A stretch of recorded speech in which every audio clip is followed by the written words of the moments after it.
সালমান আল ফারিসির বাসা ছিল না অনেক দিন। এক ব্যক্তি তাকে বারবার বলতো, ইয়া সালমান, আপনি একটা ঘর বানান, আপনি একটা ঘর বানান। সে শুনে রাজি হয়েছে, আচ্ছা ঠিক আছে, আমার ঘর লাগবে, ঘর বানায় দিবা। কিন্তু আমার ঘর কিরকম হবে বলো দেখি? ওই লোক বলছে, আমি জানি আপনার ঘর কেমন হবে। আপনার ঘর হবে এমন যে আপনি যদি সোজা হয়ে দাঁড়ান, আপনার মাথা ছাদে বাড়ি খাবে, আর আপনি ঘুমানোর সময় যদি পাশ ফিরেন, আপনি দেয়ালের সাথে বাড়ি খাবেন। এটা হলো বাসা, এটা হলো গভর্নরের বাসা।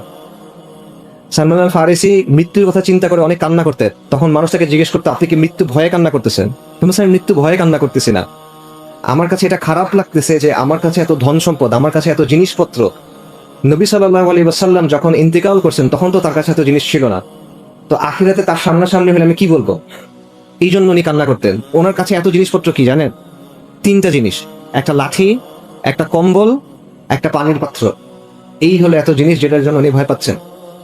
ওনার কাছে আরেকটা জিনিস ছিল, 4 নাম্বার জিনিস, দামি জিনিস।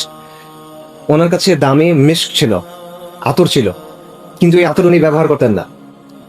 যখন ওনার মৃত্যুর সময় আসছে তখন উনি ওনার পরিবারকে বলছেন, আমার দামি আতরটা এখন নিয়ে আসো, আমার মেহমানদের জন্য এই আতর প্রস্তুত করো। তারপর উনি বলছেন যে আমার চারপাশে এই আতর ছড়ায় দাও, কারণ আজকে ফেরেশতারা আমার কাছে আসবে। এইভাবে উনি মৃত্যুর জন্য প্রস্তুতি গ্রহণ করছেন।